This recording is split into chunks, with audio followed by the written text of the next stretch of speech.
Alishishi tacharipangichi mashikuna askata uklaykuna mashigu kushi yami kani kaytananakuypi kashpa kushi yami kani mashigu pay yupaychani llashkamanta napaykuna kikinkunapaq runakuna warmikuna harikuna ama mishkishimi hayak shunqu kangi wayra apamushka kaspi rinri chawpi tutapi punllayan.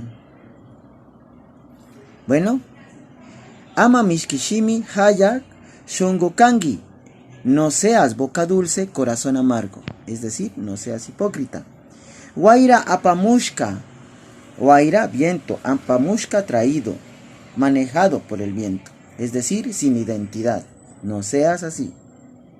Kaspi rinri, oreja de palo que no escucha, no sabe escuchar. Ojo con eso. Chaupi tutapi punyayan, que quiere decir amanece a la medianoche, es decir, cuando llegan los invasores. Quería compartir con ustedes este pequeño video para que lo aprendamos y lo compartamos con todas las personas. Igual que los códigos culturales, como ñanda mañachi, que quiere decir préstame el camino, es decir, que podamos pasar por los linderos, podamos pasar por los territorios generalmente que son rurales. También lo podemos aplicar también en la ciudad. Si nosotros llegamos a un lugar, ñanda mañachi, préstame ese camino para poder pasar con mucho respeto, ¿sí? También podemos decir mingachihuay mamago, mingachihuay taitago, es decir, permíteme pasar a tu aposento, a tu casa.